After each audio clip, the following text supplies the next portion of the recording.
যদি আপনার বয়স 25 থেকে 60-এর মধ্যে হয়ে থাকে, তাহলে এখন আপনি কিন্তু লক্ষ্মীর ভান্ডার প্রকল্পে আবেদন করতে পারবেন। তাহলে চলুন দেখে নিচ্ছি এই ফর্মটি আপনি কীভাবে পূরণ করবেন, কোন ঘরে কি লিখতে হবে, কী কী ডকুমেন্টস এই ফর্মের সঙ্গে জমা করতে হবে, কীভাবে স্ট্যাটাস চেক করবেন, কবে আপনার ব্যাঙ্ক অ্যাকাউন্টে টাকা চলে আসবে, তা জানিয়ে দেবো আজকের ভিডিওতে। আর অবশ্যই আপনি ভিডিওটি সম্পূর্ণ দেখবেন। আর আপনি যদি এখনও পর্যন্ত ভিডিওতে লাইক না করে দেখেন, অবশ্যই লাইক করে দিন। তার পাশাপাশি চ্যানেল সাবস্ক্রাইব করে পাশে ক্লিক করে নোটিফিকেশন করে রাখুন পরবর্তী ভিডিও সবাইকে পাওয়ার জন্য। আর আপনি যদি ভিডিওটি আমাদের ফেসবুক পেজ এমডি 360 এখান থেকে দেখেন, অবশ্যই ফেসবুক পেজটি ফলো করুন। আর অবশ্যই ভিডিওটি প্রত্যেককে শেয়ার করে জানিয়ে দিন। তো এই যে আবেদন ফর্মটি আপনি কিন্তু ক্যাম্প থেকে সম্পূর্ণ বিনামূল্যে পেয়ে যাবেন। তার পাশাপাশি ফর্মের ডাউনলোড লিঙ্ক আমি আপনার ভিডিওর ডিসক্রিপশন বক্স এবং কমেন্টে দিয়ে দিয়েছি। তো সেখানে আপনি ফর্ম ডাউনলোড করে নেবেন। তো দেখতেই পাচ্ছেন স্টার মার্ক, যে সমস্ত ঘরে স্টার মার্ক রয়েছে সেগুলো আমাদের ফিল আপ করতেই হবে বাধ্যতামূলক। তো এখানে আপনি দেখতেই পাচ্ছেন যে কালার পাসপোর্ট সাইজের ফটো। তো আবেদনকারী মহিলা এখানে ফটো বসিয়ে দেবেন একটি কালার ফটো। তারপর হচ্ছে কিন্তু অ্যাপ্লিকেশন আইডি, এটা আমাদের জন্য না, এটা কিন্তু আধিকারিকদের জন্য, এটা আপনি ফাঁকা রাখবেন। তারপর নিচে দেখতেই পাচ্ছেন ব্যক্তিগত বিবরণ, দূরে সরকারি রেজিস্ট্রেশন নাম্বার, এটা আমাদের কাছে থাকবে না, এটি আপনি ফাঁকা রাখবেন। যদি আপনি ক্যাম্প থেকে রেজিস্ট্রেশন নাম্বার দিয়ে থাকে তাহলে উল্লেখ করে দেবেন। আর যদি না দিয়ে থাকে এটি আপনি ফাঁকা রেখে জমা করে দেবেন। আপনার আবেদন অ্যাপ্রুভ হয়ে যাবে, বাতিল কিন্তু হবে না। তাই আপনার সমস্যা নেই, রেজিস্ট্রেশন নাম্বার পেলে উল্লেখ করে দেবেন ক্যাম্প থেকে, আর না পেলে আপনি এটি ফাঁকা রাখবেন।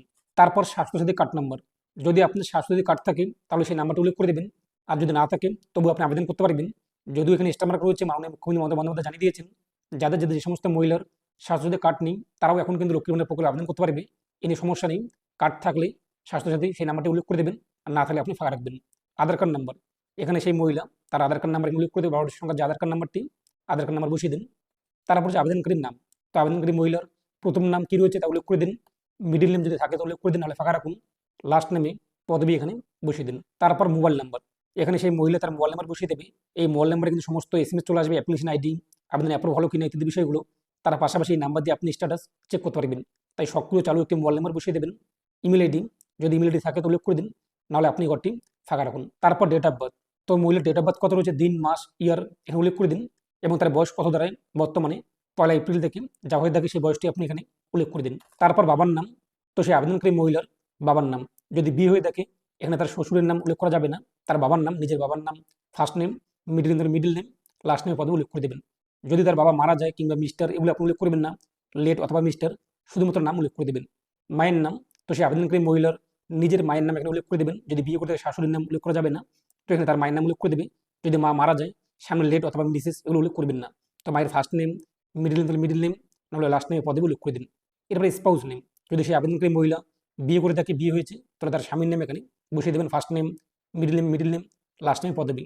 আর যদি বিয়ে না করে থাকে এটি আপনি ফাঁকা রাখবেন। তারপর জাতি, সে আবেদনকারী মহিলা এসসি নাকি এসটি নাকি ওবিসি বা আদার্স, যদি ওবিসি কিংবা আদার্স হয়ে থাকে জেনারেল তাহলে এই বক্সে টিকমার্ক করবেন। আর যদি এসসি এসটি হয়ে থাকে সেই বক্সে টিকমার্ক করে এসসি এসটি সার্টিফিকেট নাম্বার বসিয়ে দেবেন। এবং সেই সার্টিফিকেট যেগুলো জমা করতে হবে, এসসি এসটি সার্টিফিকেট থাকলে এবং তার তথ্য উল্লেখ করলে আপনারা কিন্তু 1700 টাকা করে প্রতি মাসে মাসে পেয়ে যাবেন।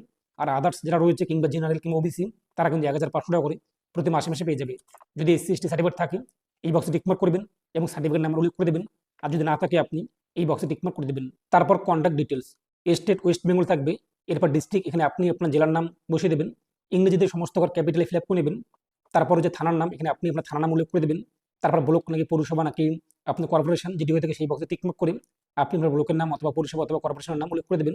আপনি আধার কার্ডে কিংবা ভোটার কার্ডে যে অ্যাড্রেস রয়েছে, গ্রাম পঞ্চায়েত অথবা ওয়ার্ড নাম, যদি আপনি গ্রামে থাকেন গ্রাম পঞ্চায়েতের নাম, যদি আপনি শহরে বাস করে থাকেন ওয়ার্ড নাম লিখে দেবেন। আপনার ভিলেজ অথবা টাউন অথবা সিটি কি রয়েছে গ্রামের নাম অথবা শহরের নাম এখানে লিখে দিন। তারপর হাউস নাম, যদি আপনার বাড়ির নাম্বার জানা থাকে তাহলে উল্লেখ করুন, আর জানা না থাকলে আপনি ফাঁকা রাখুন, স্টার মার্ক কিন্তু নেই। আর এই যে বাড়ির নাম্বার আপনি কিন্তু 2026-এর যে খসড়া ভোটার লিস্ট সেখানে পেয়ে যাবেন। ভোটার লিস্ট ডাউনলোড করে দেখে নেবেন, আপনার নাম অথবা আপনার বাবা মায়ের নামের পাশে কিন্তু বাড়ির নাম্বার রয়েছে, সেটা লিখে দেবেন। পোস্ট অফিস, আপনার পোস্ট অফিস কী রয়েছে ডাকঘর তা লিখে দিন। পিনকোড কত রয়েছে তা আপনি বসিয়ে দিন। তারপর ব্যাংকের তথ্য, কোন ব্যাংক অ্যাকাউন্টে আপনি টাকাটা নিতে চান সেই ব্যাংকের নাম, স্টেট ব্যাংক নাকি কানাডা ব্যাংক নাকি ওয়েস্ট গ্রামীণ ব্যাংক নাকি সেন্ট্রাল ব্যাংক কিংবা পাঞ্জাব যা হয়ে দেখেন সেই ব্যাংকের নাম সম্পূর্ণ লিখে দিন। তারপর ব্যাংক ব্রাঞ্চ নেম, সেই ব্যাংকের শাখার নাম কী রয়েছে, ব্যাংকের পাসবই পেয়ে যাবেন তা এখানে লিখে দিন। ব্যাংকের অ্যাকাউন্ট নাম্বার, ব্যাংকের পাসবই আপনি পেয়ে যাবেন অ্যাকাউন্ট নাম্বার, তা এখানে আপনি লিখে দিন। তারপর আইএফসি কোড, তো আপনার ব্যাংকের যে পাসবই সেখানে আইএফসি কোড পেয়ে যাবেন তা লিখে দিন। যদি ব্যাংক ব্রাঞ্চ নেম অথবা আইএফসি কোড না থাকে তো আপনি আপনার ব্যাংকে যোগাযোগ করুন এবং সেখান থেকে জেনে নিয়ে আপনি এগুলো ফিল আপ করে নিন। তো এই যে ফর্ম, এই ফর্মের সঙ্গে আমাদের কোন কোন ডকুমেন্টসগুলো জমা করতে হবে তার লিস্ট এখানে রয়েছে, এবং সমস্ত ডকুমেন্টস জেরক্সে আপনার কিন্তু সেলফ অ্যাটাস্টেড সিগনেচার করতে হবে। যদি কোনো আবেদনকারী সিগনেচার না পারে তো টিপসই দিয়ে দেবে। তো এখানে দেখতেই পাচ্ছেন পাসপোর্ট নম্বর রঙিন ফটো, এটা আমরা দিয়েছি ফর্মের সঙ্গে লাগিয়েছি, এই বক্সে টিকমার্ক করে দেবো। তারপর স্বাস্থ্যসাথী কার্ড, যদি আপনাদের স্বাস্থ্যসাথী কার্ড থাকে তার জেরক্স জমা করবেন। আর যদি না থাকে আপনি এটি ক্লোজ করে দেবেন অথবা ফাঁকা রাখবেন। আধার কার্ড, যেহেতু আমরা আধার কার্ডে যেহেতু জমা করেছি তাই এই বক্সে আমরা টিকমার্ক করে দিলাম। তারপর যদি আপনি এসসি এসটি সার্টিফিকেট থাকে তাহলে এই বক্সে টিকমার্ক করে সেই সার্টিফিকেটের জেরক্স জমা করে দিবেন। আর অবশ্যই জেরক্সে আপনাদের সিগনেচার করতে হবে। আর আপনার যদি এসসি এসটি সার্টিফিকেট না থাকে এটি আপনি ফাঁকা রাখবেন অথবা ক্লোজ করে দেবেন। তারপর ব্যাংকের পাসবই অথবা ক্যান্সেল চেক, তো আপনি ব্যাংকের পাসবইয়ের প্রথম পাতা জেরক্স জমা করে দেবেন, এই বক্সে টিকমার্ক করে দেবেন। তারপর অন্যান্য নথি, যদি আপনি ভোটার কার্ডের জেরক্স জমা করতে চান কিংবা রেশন কার্ডের, তাহলে এই বক্সে টিকমার্ক করে আপনাদের ভোটার কার্ড এবং রেশন কার্ডের জেরক্স জমা করে দেবেন। এই ফর্মের সঙ্গে আমাদের কিন্তু আধার কনসেন্ট, দেখতেই পাচ্ছেন আধার সম্মতিপত্র, এটি জমা করতে হবে। এখানে কি করতে হবে, আবেদনকারী মহিলার শুধুমাত্র আধার কার্ড নাম্বার 12 সংখ্যার লিখে দেবেন, তাহলেই হয়ে যাবে। তো আবেদনকারী মহিলার আধার কার্ড নাম্বার বসিয়ে দিন। তারপর নিচে দেখতেই পাচ্ছেন সিগনেচার, সে যে আবেদনকারী মহিলা এখানে সিগনেচার করে দেবে, তার সিগনেচার। এরপর এখানে নিচেও তার নাম উল্লেখ করে দেবেন কিংবা সিগনেচার করে দেবে। এখানে কিন্তু সিগনেচার তার করতে হবে, নিজের নাম আপনি যদি লিখে দেখেন, ফর্মটি পূরণ করে দেখেন, তার নাম লিখে দেবেন, অথবা তিনি যদি সিগনেচার পারে এখানে সিগনেচার করে দেবে। তারপর হচ্ছে কিন্তু আবারও দেখতেই পাচ্ছেন যে বাংলা ফর্ম, আধার সম্মতিপত্র ইংরেজি এবং বাংলা। এখানে আবেদনকারী মহিলা তার আধার কার্ড নাম্বার 12 সংখ্যার উল্লেখ করে দেবে। তারপর নিচে আবেদনকারী মহিলা সিগনেচার করবে। এর পাশাপাশি যদি আবেদনকারী মহিলা সিগনেচার পারে তো এখানে সিগনেচার করে দেবে, আর যদি না পারে তো আপনি যদি আবেদন করে দেখেন তো এখানে সেই ব্যক্তির নাম উল্লেখ করে দেবেন। এই ফর্ম দুটো আপনার কিন্তু ফিল আপ করে ডকুমেন্ট সহকারে নিকটবর্তী ক্যাম্পে জমা করতে হবে, তাহলে হয়ে যাবে। তো আশা করি বুঝতেই পেরেছেন, আপনি কিন্তু এই খুব সহজেই ফর্মটি পূরণ করতে পারবেন। এরপর ডকুমেন্ট সহকারে আপনাদের ক্যাম্পে জমা করে দিন, এবং কীভাবে স্ট্যাটাস চেক করবেন সমস্ত লিঙ্ক আমি আপনার ভিডিওর ডিসক্রিপশন বক্স এবং কমেন্টে দিয়ে দিয়েছি।